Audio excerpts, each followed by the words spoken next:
Muy buenas tardes para todos, deseándoles que se encuentren muy bien. Estamos en este su maravilloso programa Un Café con los Inmobiliarios. El día de hoy tenemos un invitado de lujo, un espectacular invitado. Él se llama Andrés Casas, es un financiero asesor en el tema de finanzas.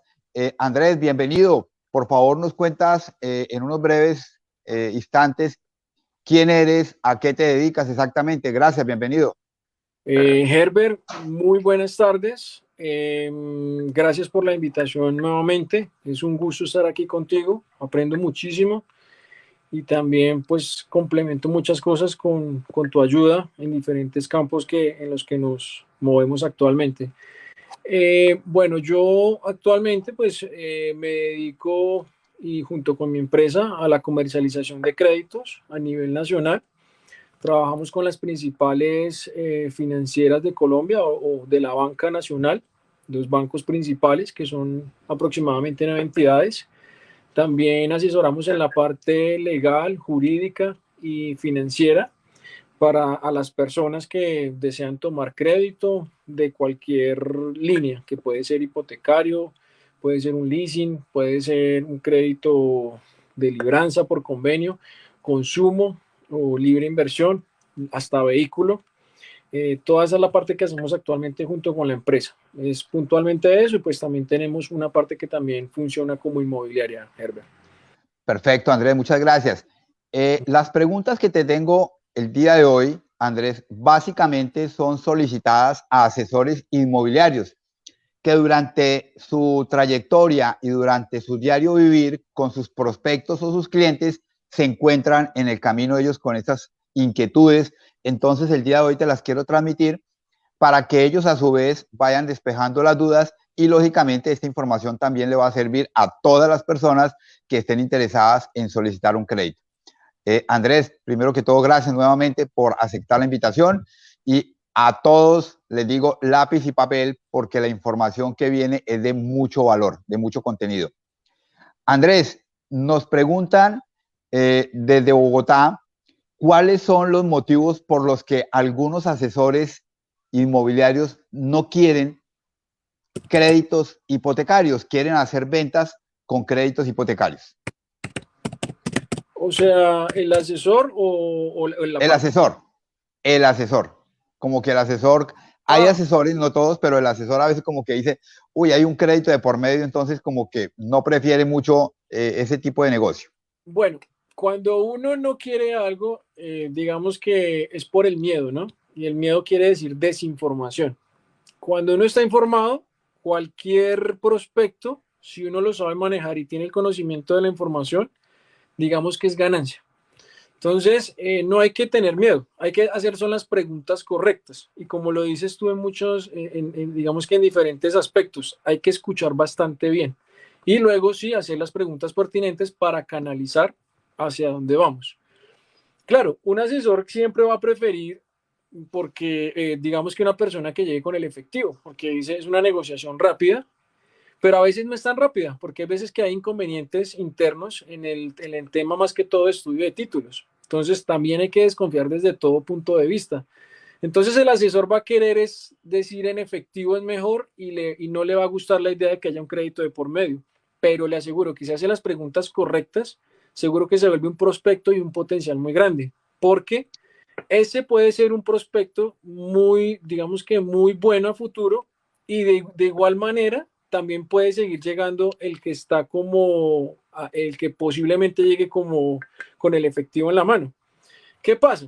Yo siempre he dicho, tenga todos sus prospectos ahí en caliente porque finalmente el que se arrodilla o el que toma al final el negocio es el que concreta una promesa de venta. Entonces hay que escuchar. Entonces lo primero que se tiene que hacer es, yo creo que se tiene que hacer más preguntas es al vendedor que al mismo comprador, independientemente de la forma de pago. Porque al vendedor hay que decirle al detalle y preguntarle lo que hay que hacer en un filtro. Decirle, primero, ¿quiere vender? Segundo, usted no tiene patrimonio, no tiene alguna anotación por ahí rara que vayamos a identificar más adelante. Hacerle más preguntas al vendedor, porque si el vendedor o el asesor no quiere, es porque algo hay internamente y eso puede ser un chicharrón peor a futuro. Ahora, Cuando hay un crédito hay que hacer las preguntas esenciales para que no nos dé, digamos que en este caso, miedo o zozobra hacer un tipo de negocio de estos. Lo primero que se le pregunta a la persona es: ¿usted tiene actualmente ya una aprobación de banco?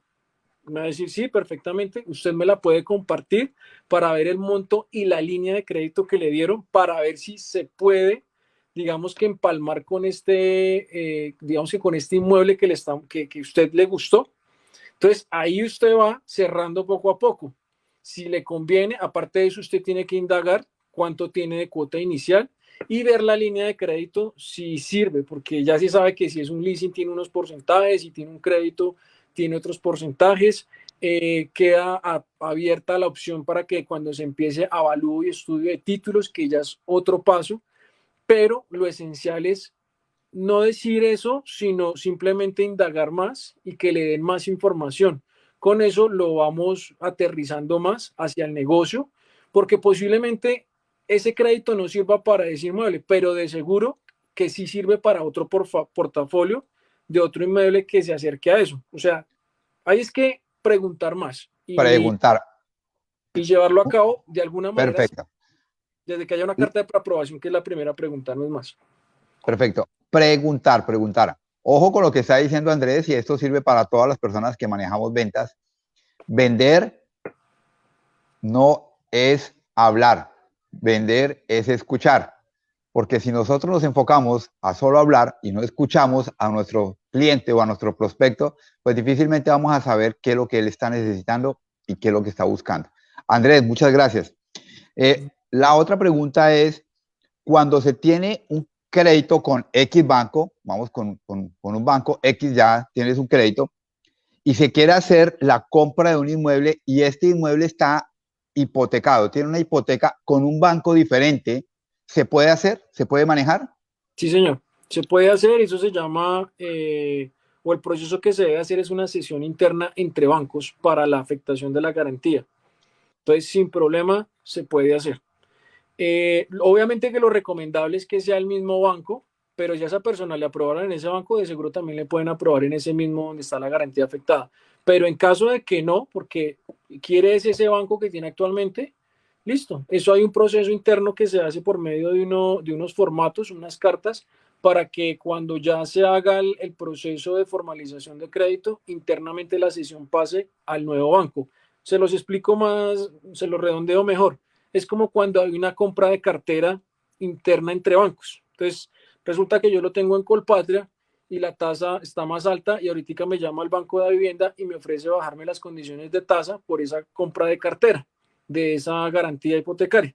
Entonces, simplemente ellos hacen la compra e internamente hacen también la cesión. Entonces, eso no es diferente. Puede hacerlo sin problema. Perfecto. Y de ahí yo desprendo otra pregunta. ¿Es más complejo esto que me estás diciendo en este momento, que nos estás diciendo a todos, con un crédito hipotecario, a diferencia de un leasing habitacional? Allá iba a ese punto.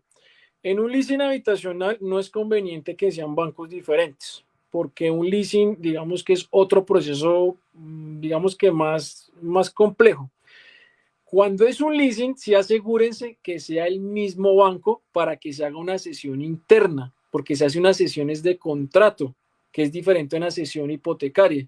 En la sesión de contrato es sencillo, pero sí o sí hay que hacerlo con el mismo banco, y lo mejor de todo es que ahí no se pagan costos de escrituración, para que lo tengan en cuenta. Y ahí es cuando les digo a ustedes que aprovechen de pronto los créditos que sí está dando el banco, porque si tiene una hipoteca el mismo inmueble, se pueden estar evitando esos costos de, digamos que de escrituración o de notaría, ya que se hace la sesión interna del banco, y la garantía, como sigue siendo del mismo banco, por eso no hay esos cobros. En ese caso, sí se puede aprovechar muy bien el banco y hacer esa A sesión. ver, a ver si entendimos bien. Aquí el inmueble ya está, la garantía ya está dada, lo que se va a hacer es la cesión. Los gastos notariales de escrituración ya están dados, lo de la hipoteca, ¿cierto? Entonces, lo que vamos a hacer es el contrato a la nueva persona. A esa persona se le hace su estudio y si es viable, ahí aplica para hacer la cesión del contrato, pero ya los gastos que venían ya no aplican porque ya están. No aplica.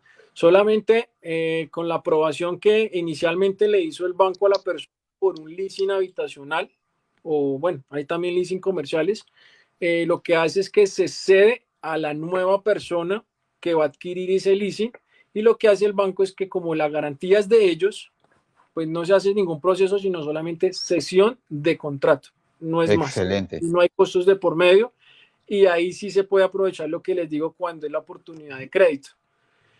Porque, ¿qué pasa? Si hay un leasing de por medio y está vendiendo la persona y resulta que se va a pagar en efectivo, ese es un caso lo contrario, se va a pagar en efectivo, hay que esperar que se levante la garantía, que puede ser un proceso hasta de 60 días, y ahí sí, ya usted finiquitar el negocio para que esa garantía pase a su nombre, porque se tiene que cancelar primero el crédito en su totalidad.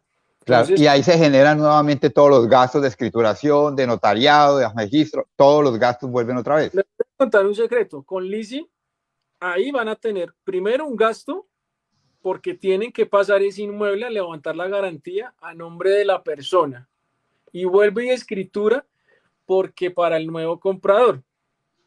¿Ve?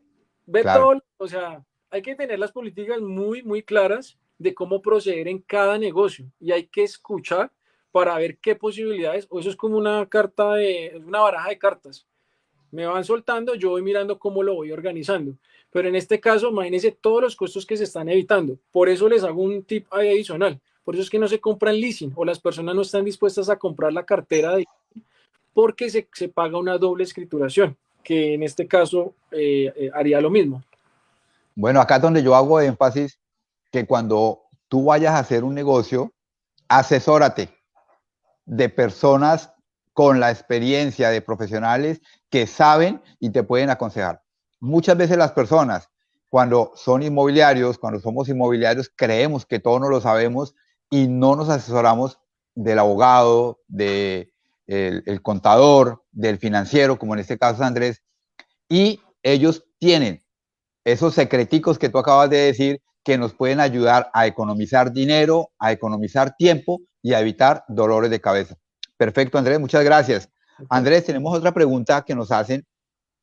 ¿Se pueden unir varias personas de un núcleo familiar o incluso que no sean familia, pueden ser una pareja que estén viviendo en unión libre para solicitar un crédito? ¿Y a nombre de quién quedaría la garantía? ¿A nombre de quién quedaría este crédito?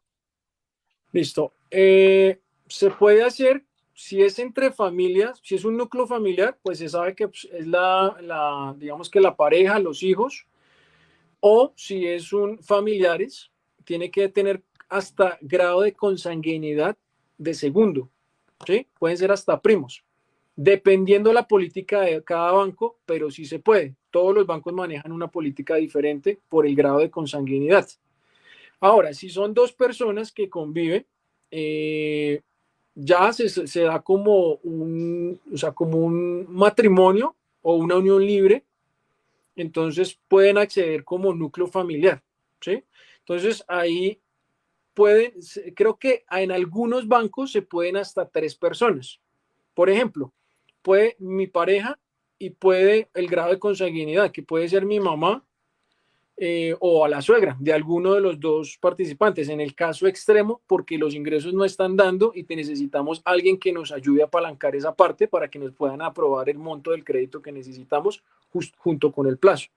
Entonces, sí se puede, es lo que normalmente se hace, y muchas veces también hasta por el scoring, no solamente por los ingresos, sino porque alguna de las personas tuvo un reporte y no tiene el score que necesita el banco para que aplique la política, entonces por algún lado me tengo que apalancar con una persona adicional.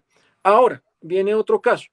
Una persona puede que tenga los ingresos, pero otra no, pero es que resulta que es mi pareja, yo quiero que queden las escrituras y también en el crédito. También se puede. Eso queda estipulado en principio de que la persona no va a aportar ingresos, pero queda también en la escritura y también queda como cotitular en el sistema financiero, como si pagara la mitad de la cuota. Perfecto, excelente, excelente.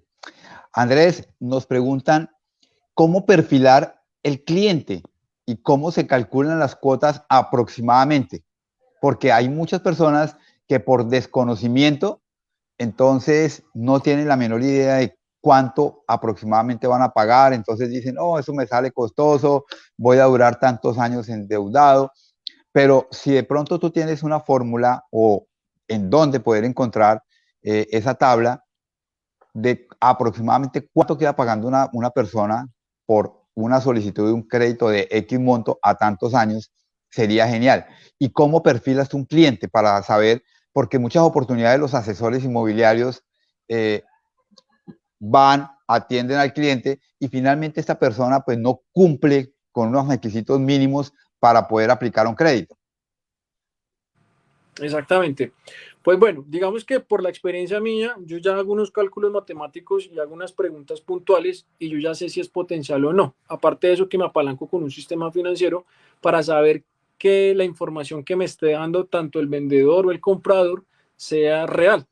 Porque pues la mayoría de personas no son conscientes de que tienen varias deudas, sino que solamente dicen dos o tres, siempre asumiendo de que tienen la capacidad de endeudamiento.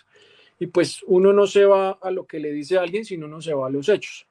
Digamos que en la primera instancia, para conocer ciertas cosas del cliente, pues uno lo perfila con las preguntas y como, digamos que como entre una confianza para ver si tiene la capacidad. Pero realmente uno lo que tiene que solicitar son documentos donde se pueda validar esa información, por lo menos de ingresos, para poder validar la capacidad y saber si realmente es una persona que aplica para el crédito y es realmente digamos que el cliente potencial para el inmueble que yo estoy vendiendo. ¿Qué pasa? Mientras uno tiene la práctica y rescata siempre los valores de su cabeza, uno lo va a hacer con simuladores, que los simuladores los podemos encontrar por aplicaciones o por internet. Entonces uno lo que hace es que ingresa al simulador y uno dice en ese momento más o menos la tasa del mercado, la media está en tanto, el máximo plazo está entre 240 y 360 meses, pone el valor que posiblemente necesita uno de crédito, aparte pues del valor que tiene de cuota inicial. Entonces lo que necesita de crédito para saber exactamente cuánto necesita de ingresos para poder soportarlos y que le den ese crédito por el valor que se necesita.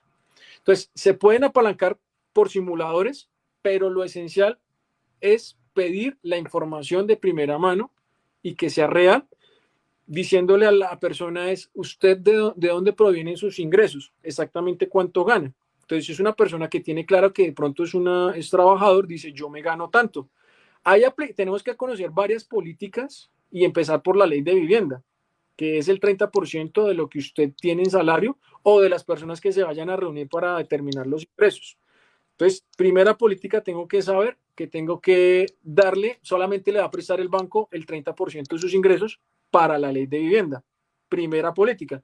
Segunda, medir que él sí tenga la capacidad de endeudamiento para pagar esa cuota, más las otras deudas que pueda llegar a tener en el sistema financiero. Porque si no tiene con qué pagar, pues lamentablemente no tiene cómo pagar un crédito hipotecario futuro.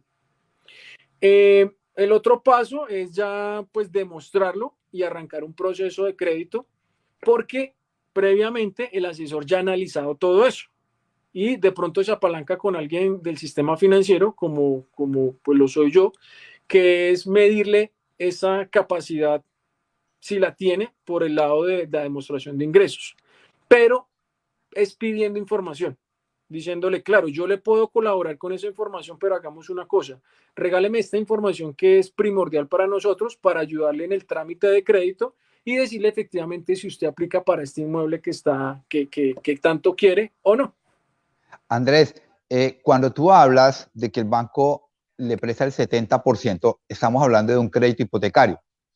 Tenemos entendido que para un leasing prestan más del 70%. ¿Cuánto pueden prestar con un leasing habitacional?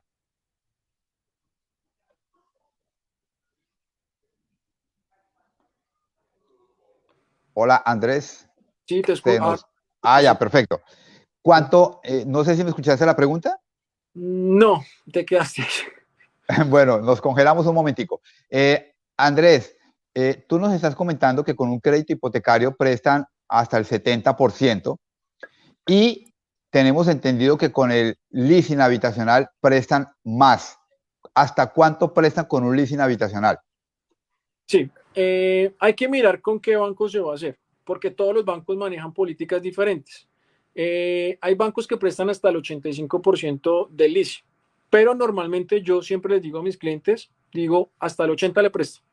Que de pronto haya un banco adicional que puede que preste hasta 85, dependiendo también el tipo de crédito o la línea de crédito, porque hay varias, hay en pesos fijo o hay en VR. Entonces ahí cambia también la máxima financiación, que puede ser hasta un 85%. Pero para que no se complique nadie, siempre tenga lo que es hasta el 80%. Perfecto. Listo. Andrés, tiempo de aprobado, después de que tú hablas con la persona y la persona muy juicioso te pasa la documentación, ¿cuánto tiempo se demora el banco en que te diga, ya está, hay un preaprobado? Que ahorita de ahí te voy a hacer otra pregunta, ¿cuál es la diferencia, de una vez te la formulo, de un preaprobado a un aprobado? Listo. Vemos que muchas veces le dicen, el banco le dice, usted tiene un preaprobado, pero pues entendemos que prácticamente ya el crédito está listo. No, no está listo. Y ahí vamos a desprender otras cosas que el asesor tiene que ser muy sagaz al momento de, digamos que de validar y saber con quién está haciendo negocios. Y a veces es de solo información, a veces no se necesitan ni cosas reales, porque la persona se va cayendo en el camino o realmente vamos viendo un potencial muy grande, a punta de preguntas bien formuladas. Después de que el cliente pasa la documentación completa, que no le quede faltando nada, ni pasisalvos o algo que tenga en el sistema raro, todo lo que se le dijo lo envió en su totalidad, no puede demorarse más de 8 días hábiles para tener la primera respuesta. Así sea para que le digan, cliente, tiene que ponerse al día en tal producto porque resulta que no podemos hacer el estudio o avanzar en la segunda etapa. Entonces, como mínimo, la primera respuesta se la van a dar 8 días hábiles después. O tan bueno que le puedan decir, salió aprobado, que eso es lo que uno normalmente hace enviando al detalle la información.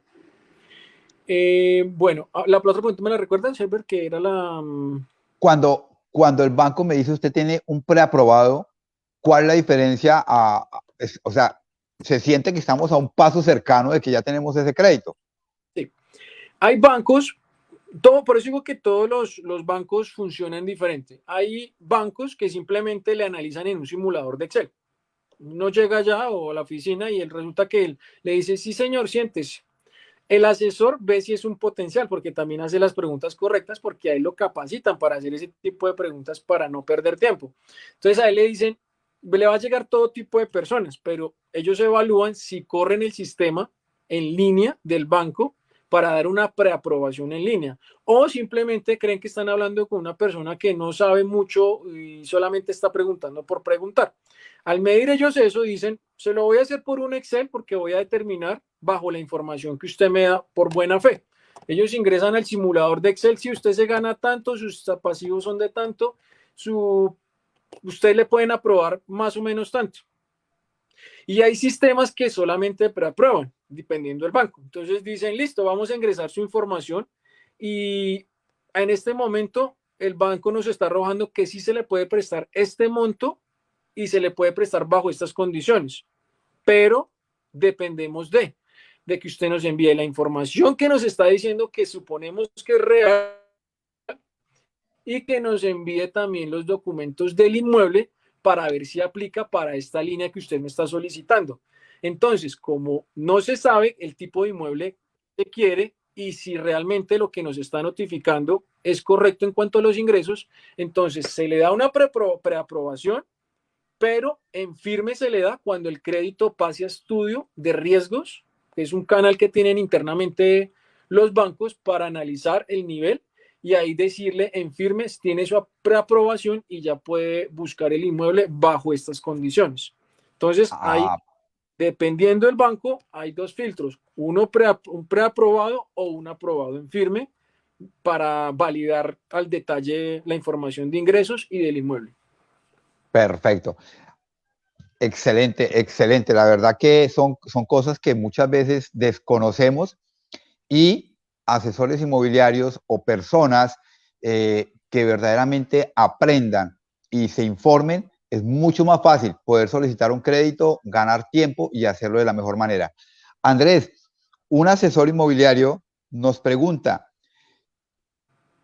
¿cómo hago para asegurar a ese cliente, si yo estoy haciendo todo el proceso, le estoy ayudando y que después de que le salga ese aprobado, me compre a mí y no se vaya para otro lado a comprar el inmueble? Eso se lo he dicho a muchos porque muchos hacen las preguntas al revés y uno tiene que empezar a tener unas preguntas lineales. Uno tiene que tener claro cuál es la pregunta 1 y cuál es la pregunta 10. Yo les digo, no se vayan a matar la cabeza ustedes y pregunten lo esencial.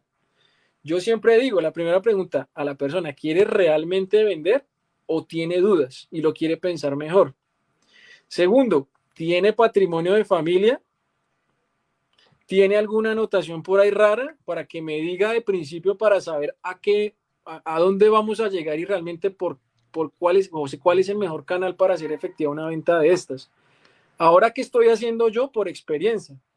Para que ese cliente no se le vaya, lo que se va a hacer desde el principio es pedir el certificado de tradición y libertad o descargarlo el asesor o la persona que le interesa hacer el negocio, descargarlo de una vez, verificarlo al detalle y al saber de que ese inmueble ya está para la venta y que va a ser una negociación exitosa por parte del vendedor, entonces cuando hagamos el trámite de crédito, de una vez lo enviamos con ese certificado de tradición y libertad para que el banco vaya analizando el estudio de títulos de ese inmueble y también la aprobación en firme de la persona para que coincida los ingresos que le puedan dar para que haga efectivo ese crédito para ese inmueble y por otro lado para que aplique en la aprobación de ese crédito la línea efectiva para hacer digamos que la negociación con ese inmueble exactamente.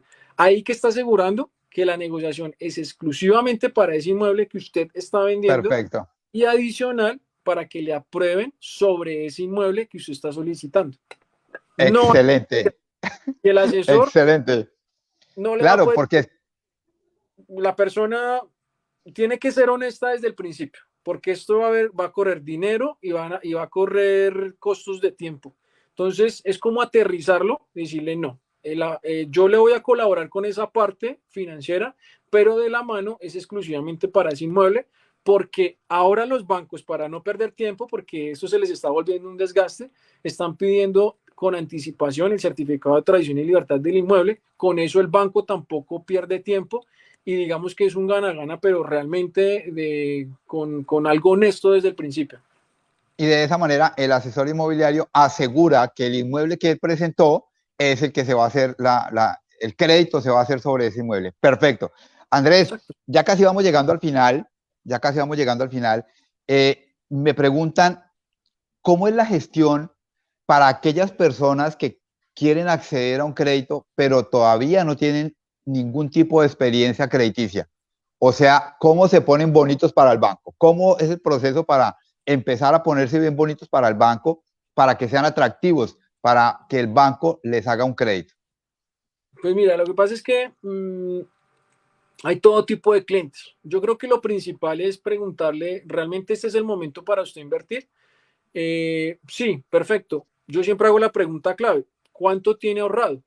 Digamos que para la cuota inicial, para el papeleo, etcétera, etcétera. Me dice, no, realmente no tengo o tengo algo que ni siquiera lo tienen en cuenta, entonces, o digamos que no es válido para un inmueble de los que necesitan, porque muchas veces quieren un inmueble de 500 millones, pero ni tienen los ingresos y tampoco han ahorrado y tampoco saben todo el proceso que se va tanto de mejoras, de papeleo, todo el trámite que está de por medio. Entonces, como que no aterrizan esa información, pero para eso estamos nosotros. En este caso, yo siempre les digo, realmente cuánto tiene de cuota inicial y cuál es el inmueble que quiere apuntar. Ahí automáticamente ya sé o con qué persona tal vez estoy midiendo a dónde quiere llegar esta persona. Si no tiene ese ahorro, pues difícilmente vaya a acceder a ese crédito porque tiene que tener una cuota inicial dependiendo de la figura del banco. Entonces, bueno, eso es lo primero. Digamos que estamos hablando también de una persona sin experiencia en el sistema financiero, pero resulta que la persona tiene los ingresos y tiene cómo endeudarse. No pasa nada. Para los créditos hipotecarios, en este caso, como hay una garantía por medio que se queda al banco, es muy fácil. No van a poner problema porque en ese sentido son flexibles. Ni le van a pedir experiencia en montos en el sistema financiero, ni le van a poner problema porque de pronto el scoring sea el más alto. o que cumpla con todas las políticas. ¿Por qué? Porque sencillamente el banco siempre va a tener esa garantía atada. Entonces ellos flexibilizan hasta donde le dé usted el tope de que demuestre los ingresos para la capacidad de endeudamiento de esa cuota. Entonces no va a tener problemas si no tiene esa experiencia, siempre y cuando tenga cómo demostrar los ingresos para pagar esa cuota mensual. Perfecto. Andrés, ya para terminar, y nuevamente agradecerte dos cositas puntuales. Una, porque de pronto hay personas que no conocen el término cuando tú dices el scoring. Ok. El scoring es digamos que es el puntaje que nos da el sistema financiero colombiano, que es Transunión, que está, y también en Transunión está Data Crédito y Cifin. Esos son los sistemas que todas las entidades financieras solicitan previamente para medir la calificación general de mi vida crediticia. Entonces, dependiendo ese número que yo tenga en ese sistema, se determinan políticas para ver si me dan o no me dan crédito y en qué condiciones. Es un calificativo o digamos que es un número que te pone el sistema y que es el que mide tu experiencia financiera en todos los años que llevas con deudas o en obligaciones. Eso mide y de ahí pues se desprende de cómo va a ser tu aprobación en firme o en qué condiciones te pueden a ti aprobar el producto que solicites en determinado caso. Perfecto, perfecto. Andrés, ¿qué consejo le darías tú a las personas que están tramitando un crédito hipotecario o quieren tramitar un crédito hipotecario en este momento, como está la tasa de interés? ¿Qué consejo darías tú en este momento a una persona que quiera acceder a un crédito hipotecario? Que se organice, que se cuestione cómo sería de principio a fin llegar a ser efectivo, digamos que su sueño de vivienda, porque pues aquí estamos hablando de que es un proyecto, es un inmueble, es un sueño, es hogar, bueno, es muchas cosas, pero el consejo es que primero ahorre, porque ahorrando está pensando en su cuota inicial y que se organice. ¿Qué tipo de inmueble quiere? Porque aquí hablamos de todo tipo de perfil. Si es una persona que va a empezar su primer inmueble y tiene que acceder a una vivienda BIS, visualice que tiene que tener un ahorro programado para pagar unas cuotas fijas mensuales, porque es normalmente sobre planos, que visualice que va a tener unos costos que le tiene que hacer en mejoras el inmueble tan pronto se lo entreguen y que visualice que tiene que pagar unos impuestos o tiene que pagar unos documentos cuando ya le vayan a hacer la entrega. Entonces, digamos que mi consejo es siempre ahorrar, ser muy organizado en las finanzas, eh, empezar el proceso también de cómo o qué debo hacer para solicitar el apalancamiento de crédito en caso de que lo necesite y empezar, digamos que con toda la fe y hacer el proceso lo más rápido posible para que se planee tanto financieramente y en costos y en tiempo y en general. Es como, yo digo que es como un ahorro y una organización cuando uno quiere empezar a adquirir el inmueble. Y sobre todo, sí o sí, asesórese de personas que sepan o que por lo menos lo orienten de cómo tiene que hacer paso a paso para culminar ese sueño que ya se decidió a empezar. Muchas gracias, Andrés. Con toda seguridad sabemos que tenemos mucho tema todavía.